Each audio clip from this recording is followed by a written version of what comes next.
Hello दोस्तों, welcome to ISM channel. आज हम लोग यहाँ पे डिस्कस करेंगे एक न्यूज़ के बारे में और दो स्टॉक के बारे में। देखो यहाँ पे जो पहला न्यूज़ जो है ना, वो यहाँ पे सेबी के रिलेटेड, और जो यहाँ पे स्टॉक है वो यहाँ पे IRCTC और आपका टाटा पावर। तो आप इस वीडियो को जरूर से अंत तक देखना। तो स्टार्ट करते हैं और हम लोग पहले यहाँ पे जानते हैं कि यहाँ पे सेबी के द्वारा क्या न्यूज़ आते हुए दिखाई दे रहा है। तो देखो यहाँ पे सेबी ने क्या किया है कि आपको IPO के रिलेटेड यहाँ पे कुछ आपको एक बिग जो नियम यहाँ पे है वो यहाँ पे चेंज होते हुए दिखाई दे रहा है। और देखो यहाँ पे ये क्या टर्म्स है वो सारा कुछ पहले हम लोग यहाँ पे देखते हैं। तो यहाँ पे क्या लिखा हुआ है कि यहाँ पे आपको जो लिस्टिंग जो टाइम में ऑलमोस्ट जो यहाँ पे 6 दिन जो आपको लगता था, मतलब देखो जैसे कि मान लो यदि कोई भी IPO लॉन्च हो रहा है और जिसका 7 तारीख को स्टार्टिंग है और यहाँ पे 10 तारीख को खत्म है, ठीक है। लेकिन ये जो 10 तारीख से लेकर आपको जो लिस्टिंग होने में ना यहाँ पे टाइम लगता था आपको 16 दिन, मतलब सॉरी 6 दिन यहाँ पे जोड़ लो। और तो मतलब यहाँ पे ऑलमोस्ट आपको एक लंबा प्रोसेस यहाँ पे हम लोगों को जो देखना पड़ता था। और कहीं ना कहीं इसके कारण जो है थोड़ा सा यहाँ पे डर भी हो जाता है क्योंकि मार्केट में कुछ भी हो जाए तो यहाँ पे GMP भी घट जाता है। और साथ साथ इससे क्या होगा कि आपको जल्द ही मालूम चलेगा कि क्या आप लोग यहाँ पे जो अलॉटमेंट मिला या फिर नहीं मिला। और साथ साथ एक चीज़ और बेनिफिट होगा कि जो पैसा जो है जो आपको रिफंड आता है वो यहाँ पे जल्दी आते हुए दिखाई देगा। क्योंकि बहुत सारे IPO में ऐसा भी होता है कि लोग एक IPO में पैसा लगा देते हैं और फिर उसके बाद जब उन्हें यहाँ पे नेक्स्ट IPO में पैसा लगाना पड़ता है तो फिर प्रोसेस यहाँ पे बहुत ज़्यादा लंबा समय होता है। यदि आपका अकाउंट सरकारी बैंक में है तो फिर तो यहाँ पे 1 से 2 दिन यहाँ पे आपको लग जाता है। लेकिन यदि आपका प्राइवेट अकाउंट में है, मतलब यहाँ पे बैंक में, जैसे कि आपको ICICI हुआ, तो उसमें बहुत ही कम समय में, मतलब 1 दिन के अंदर ही आपका पैसा रिफंड यहाँ पे हो जाता है। तो बस ये जो सबसे अच्छा यहाँ पे क्या हुआ है ना कि यहाँ पे ये 6 दिन से घटाकर 3 दिन कर दिया गया है। तो मतलब 3 दिन का यहाँ पे तो समय फिलहाल बचते हुए दिखाई देगा। और आपको कमेंट में बताना है कि क्या ये सही डिसीजन है या फिर नहीं। हम लोग यहाँ पे स्टॉक के बारे में जानते हैं। तो देखो स्टॉक का नाम है IRCTC और आज के दिन इसका Q1 का नंबर आना था और यहाँ पे नंबर आ भी चुका है। लेकिन हम लोग यहाँ पे क्या चेक करेंगे कि जो यहाँ पे अभी फिलहाल आपका जो ग्लोबल जो ब्रोकर का यहाँ पे एक्सपेक्टेशन था, क्या उससे यहाँ पे सही नंबर आया या फिर नहीं है। क्योंकि यहाँ पे जो एक्सपेक्टेशन का नंबर ना बहुत ज़्यादा यहाँ पे ज़रूरी है। क्योंकि यदि नंबर सही नहीं आता है तो फिर आप जानते हो कि भाई मार्केट में दबाव पड़ता है और ये आप लोग सही से समझ ही पा रहे हो। लेकिन हम लोग यहाँ पे पहले नंबर भी चेक करेंगे, लेकिन उससे पहले आप ये देख लो कि यहाँ पे अभी फिलहाल जो ग्लोबल ब्रोकर का क्या था अनुमान। तो यहाँ पे उनके हिसाब से तो भाई अर्निंग % यहाँ पे बीट होते हुए दिखाई दे रहा है। क्योंकि उनका यहाँ पे अनुमान था 3.30 रुपीज़, लेकिन यहाँ पे रिपोर्ट होते हुए दिखाई दे रहा है 3.38। तो मतलब यहाँ पे 2.48% का यहाँ पे सरप्राइज देखने को मिला है यहाँ पे, ठीक है। और साथ साथ जो यहाँ पे सेल्स है, यहाँ भी आपका जो है एक्सपेक्टेशन यहाँ पे बहुत ही कम था, लेकिन यहाँ पे भी ज़्यादा आते हुए दिखाई दे रहा है। तो मतलब आपका शॉर्ट में हम लोग बोले ना तो यहाँ पे ग्लोबल ब्रोकर के अनुमान के हिसाब से नंबर आते हुए दिखाई दे रहा है, या फिर हम लोग ऐसा बोल सकते हैं कि उससे बेहतर यहाँ पे नंबर यहाँ पे देखने को मिल रहा है। लेकिन यहाँ पे जो है ना, बस आपको ग्लोबल ब्रोकर ही नहीं होते, यहाँ पे डोमेस्टिक ब्रोकर भी होते हैं। तो फिर उनके हिसाब से भी हम लोग को यहाँ पे चलना पड़ता है। लेकिन पहले हम लोग यहाँ पे नंबर को चेक करते हैं कि यहाँ पे नंबर कैसा दिखाई दे रहा है।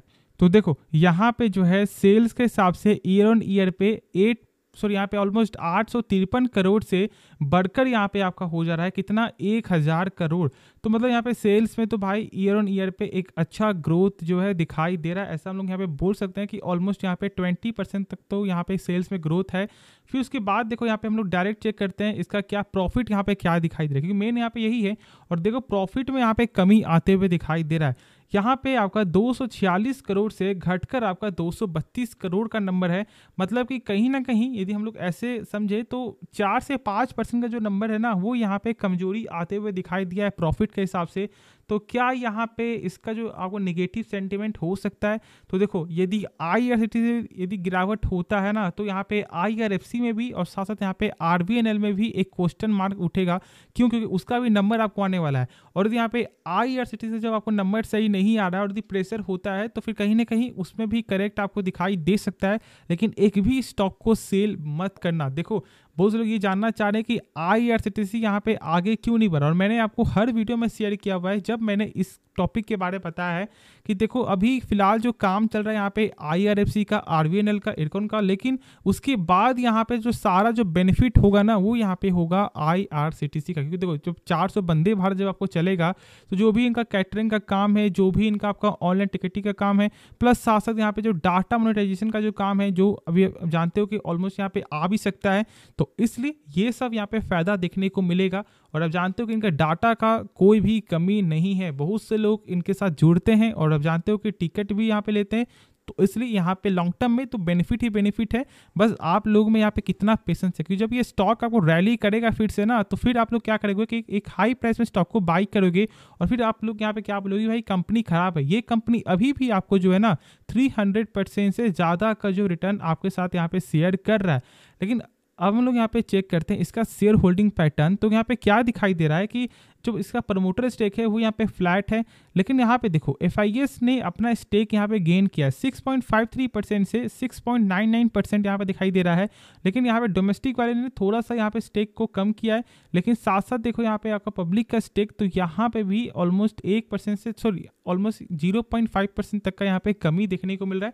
तो ये आपका 19-20 होते हुए दिखाई देगा। लेकिन मेन देखो यहाँ पे FIS लगभग जो है आपको 3 से 4 क्वार्टर से यहाँ पे लगातार अपना स्टेक बढ़ाते हुए दिखाई दे रहा है। तो फोकस रखना। और जानते हो कि इसका मैंने शेयर किया हुआ कि 653 का एक इंपॉर्टेंट इसका एक ब्रेकआउट लेवल है और 618 का एक इंपॉर्टेंट सपोर्ट है।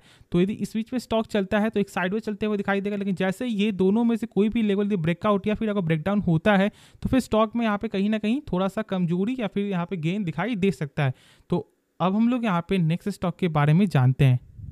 तो स्टॉक का नाम है टाटा पावर। और देखो टाटा पावर का भी आज के दिन यहाँ पे नंबर आना था और यहाँ पे नंबर आ भी चुका है।